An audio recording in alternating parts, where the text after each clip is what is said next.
35 years ago, Who Framed Roger Rabbit hit the theaters and it was an instant hit. It's my all-time favorite movie, and I've always been fascinated by how the story evolved from its roots into the movie that we all know and love today. From the original novel, Who Censored Roger Rabbit by Gary K. Wolfe, where it is in fact Roger who was murdered, to earlier versions of the script that played around with different ideas for the villain. Like there's a version where Baby Herman was the villain, then there's another one where Jessica Rabbit was the villain. And when all was said and done, a completely new villain was conceived, and that of course was Judge Doom. And what I want to talk about specifically in this video is the third draft script from September of 1986, written by Jeffrey Price and Peter S. Seaman. I read this thing, and while it doesn't go back far enough to have a different villain, there's some pretty major differences between this and the movie. Full disclosure, this script was leaked on the internet many years ago, and after a quick Google search, you can easily find it and read it for yourself, but I'm guessing not many of you are going to want to read an entire script, so that's why I'm here. Because of course, I'm a crazy person. I read the thing several times. And just so we're on the same page, I am in no way saying that the film would have been better had they made this version instead. I've made videos like that in the past, and well, Roger Rabbit is perfect in my eyes, so that's not the goal of this video. I just find it interesting and want to talk about it, so here we are. And there's a lot of scenes here that have a lot of subtle differences, mainly with the dialogue that I'll be glossing over because it's not really that much different than the movie. So even after watching this, if you're interested, it is actually worth looking up and reading the script for yourself. But alright, I hear you. Enough chit chat. What did I find? Well, the opening cartoon is quite different after a certain point. You see here, Baby Herman is swinging on the freezer door and Roger jumps after him but ends up landing inside the freezer. Well, Baby Herman swings once more on the freezer door, grabs a cookie out of the jar, and the door slams shut, trapping Roger inside. And moments later, the door opens and Roger, shaped like a block of ice, slides out of the freezer and shatters on the floor. Baby Herman crawls out the window and out to the sidewalk, where he's eclipsed by the shadow of a safe being hoisted. The rope snaps and Roger rushes out to save him and pushes him out of the way just in time. However, the safe lands on Roger, burying him into the sidewalk. Roger's hand appears from underneath the safe and begins to rotate the lock tumbler. And when the door opens, we see a dazed Roger with tweeting birds flying around his head. And scene. One thing that would be fun is to collect all the different drafts of the script, if nothing else just to see what other different versions of this cartoon there was. That would be really interesting because for me, that opening cartoon is just one of the best scenes in this movie. And if I knew how to do hand-drawn animation, I'd actually make it a personal goal to track down those scripts and bring the different versions to life. Pure gold. Okay, the scene where Eddie and Maroon meet is a little bit different as well. Instead of in Maroon's office, it happens in the studio lot. And this version somehow makes RK Maroon even more unlikable, because the first time we see him, he's bossing an entourage of assistants around, and at one point he points to somebody sleeping on the job and tells one of his assistants to fire him. Well, assistant number one, I'm naming him assistant number one because the script gave him no name, so sad, tells Maroon that that's his wife's brother, and Maroon says, "Oh, well, tell him he's promoted. But get him out of my sight." And when he writes Valiant's check, he has another assistant hunch over and he writes the check on his back. Yep, just when you thought he couldn't be more douchey. And in response to Valiant's sarcastic and snarky demeanor, he says, "Well, gee, I hope you ain't contagious or I'll be out of a job." Also, something else different about this scene, when Valiant is leaving the lot, he's almost run down by a speeding roadster, driven by Woody the Woodpecker. When Eddie first arrives at the Ink and Paint Club, he sits on a whoopee cushion planted by a geezer. Well, that geezer is none other than Marvin Acme, and he tells Valiant that he's thinking of calling it a whoopee cushion. Oh. Donald and Daffy chop each other's pianos into tiny little pieces before politely taking their bows, and then Droopy comes out to introduce Jessica, teasing that she won't be able to make it, to get the crowd riled up. But then he says, "I was just merely jesting." That's my best Droopy voice. And spoiler alert, Droopy does not appear later on in Toontown as the elevator operator, but a funny bit that actually would have been great in the movie. When Jessica comes out, there was a pretty neat throwback to an old Tex Avery cartoon. See, we all know that Toons aren't welcome at the Ink and Paint Club as patrons, they can only work there, while a Tex Avery like Toon Wolf is there disguised as a human, but as Jessica sings, he just can't help himself and runs towards the stage, blowing his cover. And our boy Mongo the Gorilla is there and grabs him by the suspenders, and he slingshots back and clonks into an anvil. He slides on the floor and Mongo just calmly sweeps him up and carries him out. And another thing, when Eddie is looking through the keyhole of Jessica's dressing room, he sees Marvin Acme on his knees kissing up Jessica's gloved arm while she pulls her hand out of her glove and Acme's just left there kissing a suspended glove. Classic. But alright, I know what you're thinking. You've uncovered just some little tidbits. Big deal. I hear you. We're just getting started. Spoilers, just wait till we get to Benny the Cab in Toontown. Also, this scene. Okay, now we're starting to get into the real meat and potatoes here, my friends. You see, on the DVD commentary, the filmmakers talk about Judge Doom's pet vulture, Voltaire, and I think I said it right this time. Some things that didn't end up in the movie, but was in the script, was Voltaire. Ugh. And also, they talk about a briefcase with 12 kangaroos lined up in a jury box, you know, like kangaroo court. And this gives us a glimpse of what that would have been like had those things been included. When Eddie and Santino arrive at the crime scene, Santino remarks, they say the rabbit got the idea from a cartoon he was making the other day. Medics are wheeling out Acme's body on a stretcher when Valiant stops them and notices red paint on his fingernails. He peels off a piece and it falls to the floor, but when he squats down to pick it up, Judge Doom pins his hand to the floor with his cane. Okay, now here's where things really start to get switched up. Judge Doom guides Santino and Valiant over to the door, pointing and explaining his theory on how Roger hoisted the safe up in the air, and then outside to where he believed Roger waited for Acme to arrive at the kill spot. And parked outside, we see the Toon patrol wagon where the Weasels are all gathered around it. And as Doom is interrogating Valiant, a Toon gopher flies over the Toontown wall, clocks the judge in the back of the head, sending him flying. And well, you see where this is going? Well, Doom carries him over to the Weasels, and we see in the back of the patrol wagon running liquid jail cell bars made of dip. The gopher sees this and panics and escapes Doom's grasp, makes a run for the Toontown wall, but then Doom calls out for his pet vulture, Voltaire. Suddenly, the hood ornament of the patrol wagon squawks to life and it flies up and grabs the gopher just as it's about to escape over the wall. He flies him over to the Weasels, who pin him down, and the trial begins. And one of the Weasels retrieves a briefcase, opens it, and then 12 Toon kangaroos pop up lined up in a jury box. Doom says to them, the defendant is charged with vagrancy, assault, and resisting arrest. How do you find him? Within seconds, 12 baby kangaroos pop out of their mom's pouches, each holding a card with a letter spelling, you are guilty. And Doom orders, guilty as charged. I sentence you to the dip. Well, as you can imagine, this would have been much more terrifying to kids because, as illustrated in the script, we would have seen a baby gopher instead of a shoe, kicking and screaming and begging for its life as it slowly dissolves away in that vat of dip. Let's just thank our lucky stars it was a shoe instead of this gopher. Good God. And once Doom is done melting the poor thing, he walks up to Valiant and says, I think you of all people would appreciate that. After all, didn't a Toon kill your brother? The scene where baby Herman and Eddie talk outside his office is a little bit different here as well. It takes place in the bar and Dolores is also part of the conversation. It's pretty close to how it was in the movie, except here baby Herman questions Eddie as to how Maroon found him in the first place, and Dolores responds with, well, yeah, Eddie, it's not like you have an ad in the yellow pages. Eddie shows baby Herman the paint chip he found at the crime scene and he recognizes the color right away. Roger's pants aren't even that color. They're sunrise orange. That paint is Diablo red. Okay, so you know the scene where the Weasels break into Eddie's place and he hides Roger in the sink? Yeah, that doesn't happen here.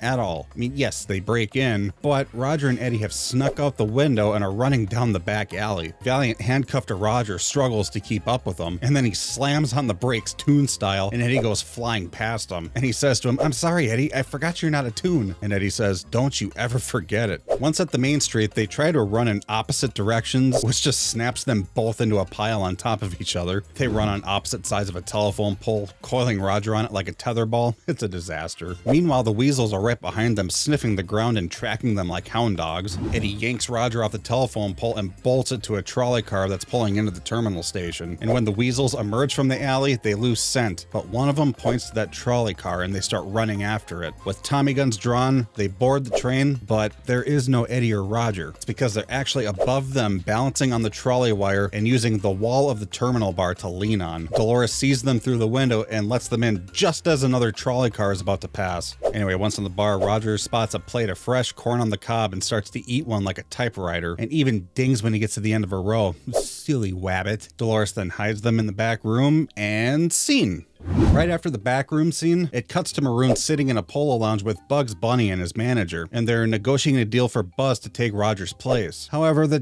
deal isn't going so well for Maroon. Well, Bugs tells him, Roger Rabbit may have been willing to pay second fiddle to an ankle biter, but I ain't. I'm not even gonna try doing that voice. Meanwhile, Valiant and Augie, the deaf mute from the bar, have been observing from a table across the lounge. Valiant approaches Maroon and tells him that he enlarged a photo that he might be interested in, and it's an enlarged patty cake picture, revealing revealing that Acme in fact had the will with him that night. Maroon looks like he has seen a ghost, and a smug Valiant just says, "Have a nice day," and returns to his table. Later, Maroon gets up to use the phone, and Valiant has Augie follow him over, and Augie reads his lips and then writes what Maroon says into his pen tablet and shows it to Valiant from across the room. Valiant says there's a will. I don't know what he's trying to pull. Someone's gonna have to take care of him. After a moment, he continues, "The old man had it at the bar that night."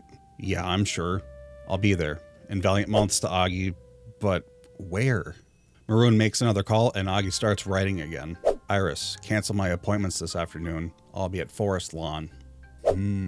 Here's another scene that was talked about in the DVD commentary that was cut. Marvin Acme's funeral, and it also comes immediately after the last scene we just talked about. At the cemetery, there's a large gathering of Toons ranging from famous to not so famous, and Foghorn Leghorn is giving the eulogy. Valiant is hidden and watches from a distance as Maroon's car pulls up, and he watches Maroon get out of the car and make his way up to the crowd and take his seat. And as the funeral director begins to lower the casket into the grave, "Pop Goes the Weasel" starts playing, and as the song goes, "Pop Goes the Weasel," the coffin lid pops open and a clown head springs out. Immediately, the crowd goes from crying to laughing hysterically, and then in seconds, they all get in their cars and zoom off. Jessica is still sitting alone crying when Maroon comes up behind her and startles her. "So, you trying to pull a fast one on me, huh?" Well, the two start yelling at each other, and Valiant thinks he just hit the jackpot. Only their voices are suddenly drowned out by the sound of a lawnmower, and we can't hear a word. Valiant's waving at the guy like, "Stop! Stop!" But the guy thinks he's just waving to him. Finally, Jessica kicks Maroon in the groin and storms off, and Valiant is left empty-handed.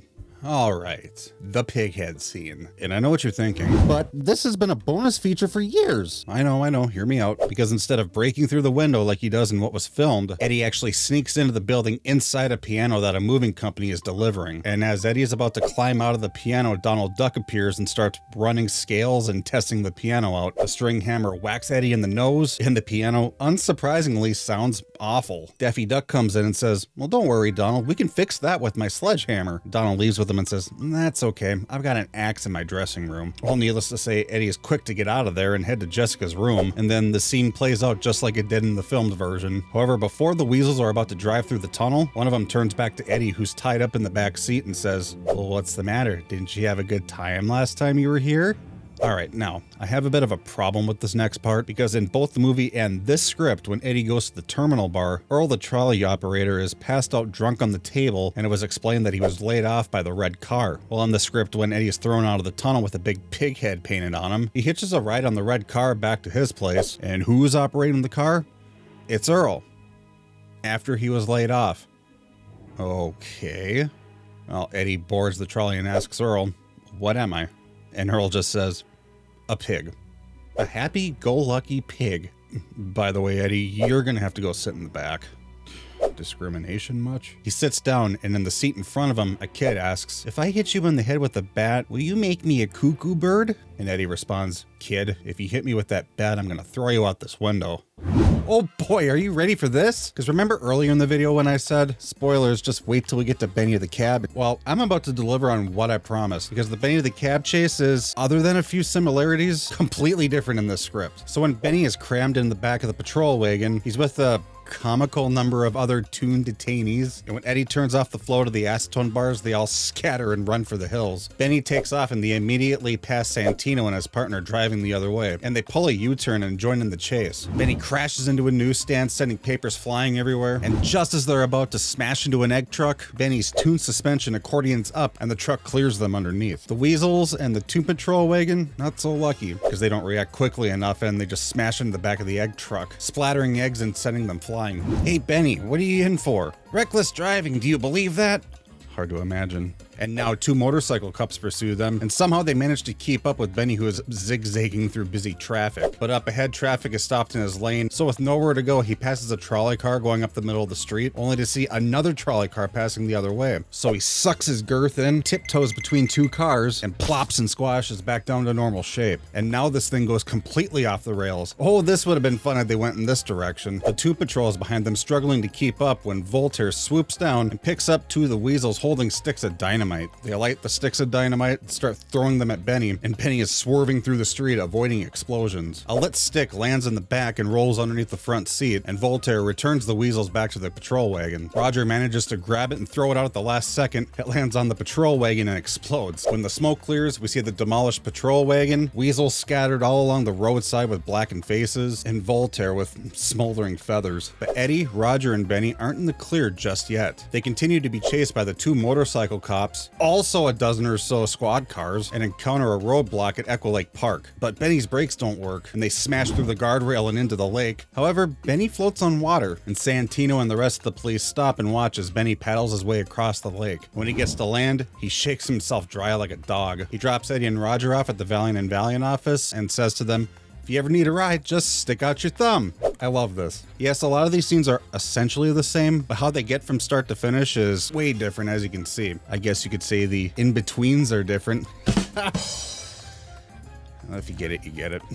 So this is the scene that took place in the movie theater where Eddie tells Roger about his brother's death. Only here it happens at the Valiant and Valiant office. And this is also the first time that we see his office in this version, because the place where he lives is actually a different location entirely. So here, when they go inside, Roger sees a picture of Eddie with his brother Teddy on the wall, and he asks, "Who's this guy laughing? I don't even recognize him." And Eddie barks at him, "What is this? 20 questions?" Well, Eddie tells him to get some sleep because they can't do anything until dark. And when Roger is sleeping, a dream bubble appears over his head. And in the bubble is a saw sawing back and forth, and Roger's snoring is synced up to it. Well, Eddie kicks him, trying to get him to stop, and Roger sits up and half the log falls out of the bubble and clonks him right in the head, knocking him out cold. And now Eddie can finally go to sleep. And here's where we would see the pan across the office, where we're seeing all the photos in the newspaper articles. And when Eddie wakes up, he sees Roger's face through a magnifying glass just like this close to him. Of course, Eddie snaps, and Roger asks, "Why are you so mean and bitter all the time?" And so he tells the story about how a Toon killed his brother. Only here we get a little bit of extra lore that for whatever reason Disney didn't allow in the movie. Eddie tells Roger that it was the same Toon who killed Bambi's mother, and Roger responds,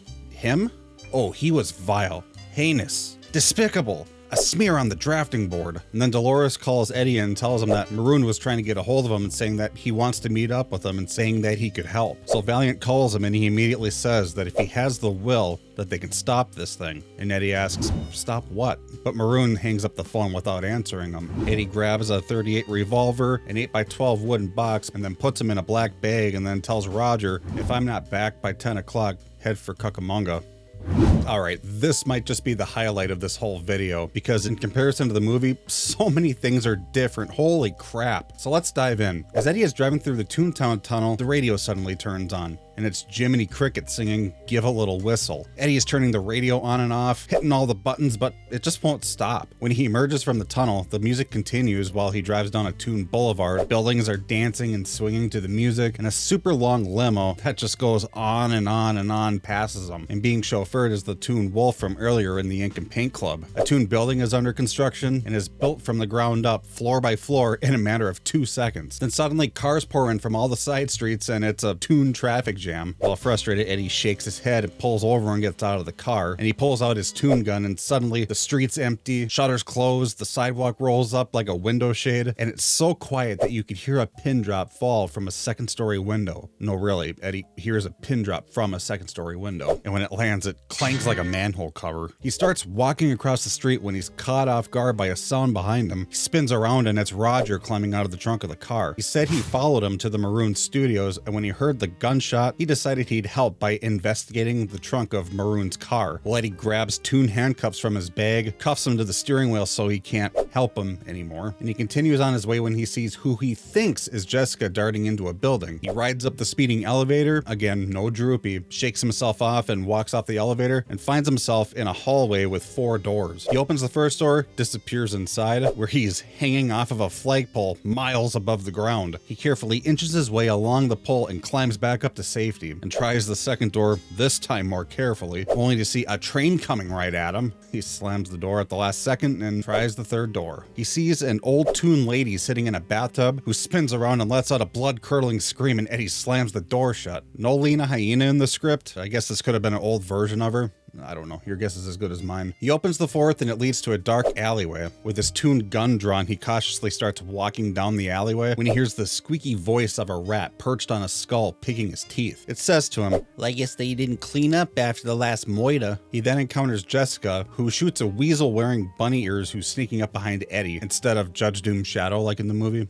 But alright, things are about to get really crazy here, and it's 100% turning into a Toony action thriller here, so buckle up. The scene cuts to Roger driving through Toontown like a complete maniac. He goes in one side of Mother Goose's shoe and out the other, and diapers scatter all over the windshield, blocking his view. He drives off the road and the car hurtles through space. As the car starts to fall, we see Toon Monument Valley where Wile E. Coyote is perched on a promontory, and Roger yells, "Hey, Roger Rabbit, love your work." Remember that in the movie? No, you don't. But wait, there's more! Cutting back to Eddie and Jessica, a squad of 10 weasels open fire on them. They duck for cover and Eddie fires back with his Toon revolver, and the bullet turns into a cannonball, and boom! All 10 of them are knocked over like bowling pins. Suddenly, 2 more weasels descend, throwing Toon knives at them, pinning Eddie to a wooden fence. He rips his gun hand free and fires 2 shots at them, and this time, the noses of the bullets widen and frying pans come out, clonking the weasels on the head. Jessica is freeing Eddie when he spots, you guessed it, another weasel who's about to fire a Tommy gun at them, but Eddie fires first and the weasel ducks around a corner and we hear a loud explosion. And then the weasel comes staggering out of the alley and collapses on the street. But our heroes are not in the clear yet.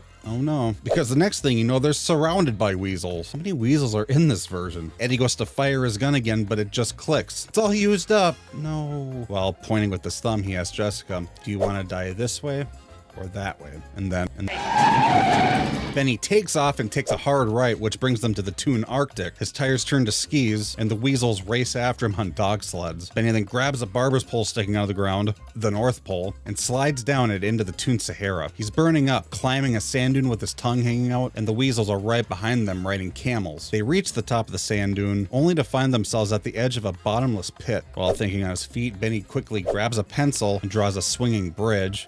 A drawbridge, and then tiptoes across. Once on the other side, Eddie grabs the pencil and starts erasing the ropes of the bridge, only the eraser breaks off. Gah! But he quickly scribbles a buzzsaw, cuts the ropes, and the weasels fall and disappear into the dark abyss. Benny takes off again, races back to the Toontown tunnel where Doom is waiting for them. End scene. So there's this whole fight sequence between Voltaire and Eddie that was cut out of the movie, and they even make mention of this in the commentary on the DVD. And didn't we have a lot more scenes in here, a lot more shots in here at one time? When we wanted to cut this down, I think Artie flipped a shot. Yeah, right. There's even a very small millisecond of a clip in an old commercial for the movie where Eddie is going headfirst on a slide in the Acme factory. I'll play it right now. It's the greatest adventure of... Do you see it? I'll play it again. It's the greatest adventure of... Should I play it again in slow motion? It's the greatest adventure of... It's pretty quick. And as we've discovered with every other scene that Voltaire has appeared in, the scenes are pretty action-packed, so it's pretty easy to see why they cut his scenes out. That character would have added so much time to post-production, and this scene is no exception. As Eddie is causing the weasels to laugh themselves to death, Voltaire is alerted, calling for Judge Doom. And as the last weasel spirit rises, Eddie grabs a hold of it and it raises him up to the dip cannon. But as soon as Eddie is about to turn it off, Voltaire swoops down and lifts Eddie up into the air, digging his talons into his back. Ow! Voltaire flies near his shelf where Eddie grabs a box of Acme small pills and jams them down his throat. The vulture begins to shrink, and as he does, they descend closer and closer to the ground. And now Voltaire is the size of a small chick. Eddie scrambles back up to the dip cannon, once again trying to shut it off, but that gosh darn buzzard just can't stay away. And Voltaire just took some Acme big pills. Now he's 3 times his original size. Go figure. He flies up and charges at Eddie, but Eddie swings the dip cannon around, clipping one of his wings, which sends Voltaire spiraling down into the vat of dip. Take that, you wicked spawn of Satan! Judge Doom arrives just in time to see his poor little pet dissolve. He steps onto a giant Acme mousetrap, sends himself flying, and just as he's about to turn the dip cannon off for the 100th time, Doom lands on the truck, tackles him, and they both land on the floor. The judge sprints for a gun, but Eddie has strapped on some Acme rocket skates and launches himself at Doom, knocking him into a stack of boxes that topple over him. Doom then grabs an Acme slingshot. Good God, how many gadgets are in this version? Well, he slingshots a boulder at Eddie, which knocks him in front of a steamroller. Doom races over and starts driving it, and as soon as it's about to run him over, Eddie rolls out of the way just in time. He grabs an Acme boxing glove that accordions out, knocks Doom off the steamroller, and it starts driving around on its own in circles. The two continue fighting, and Eddie blocks Doom's punches with a can of Acme Stay Put glue, and you know what happens next. Here we are, the scene that traumatized many a child. And all I can say is Judge Doom could have been visually more terrifying. After Doom gets flattened by the steamroller, he peels himself off the floor, sticks his thumb in his mouth, and begins to blow himself back up like a balloon. We see his false teeth shatter out of his mouth, and his fake eyeballs pop out, and through the holes in his mask, we can see his hideous Toon mouth, and of course, the red eyes. Dear God, why? The eyes were bad enough. Now there's a creepy Toon mouth on Christopher Lloyd's face? No, but there's more. He takes one of his gloves off, revealing red Toon hands with long, ugly fingernails. Maybe like a gargoyle hand or something. Screw that. He makes his fist into an anvil and strikes Eddie from 10 feet away, and then delivers the famous line, "When I kill your brother, I talk. and then strikes Eddie with the anvil again, this time sending him flying backwards. Then he turns his hand into a buzzsaw and says, Now Eddie's gonna be Daddy, just like Teddy." good God, it made him speak more. Eddie grabs the Acme boxing glove once again. It accordions out and strikes the release valve on the dip vat, and just like that, your childhood trauma melts away. Okay, we're gonna fast forward a little bit to where Santino, Dolores, and the other Toons are observing Doom's remains. Eddie tosses Santino the paint chip that he pocketed earlier, and he puts it next to Doom's red, slimy remains, and it's a perfect match. And instead of the hand buzzer gag at the end, Roger offers Eddie a celebratory cigar, but it's a prank cigar, and when Eddie lights it, it explodes in his face. Roger starts laughing hysterically, and Eddie stares at him. His reaction could go either way, but he bursts out laughing as well. All right, the end.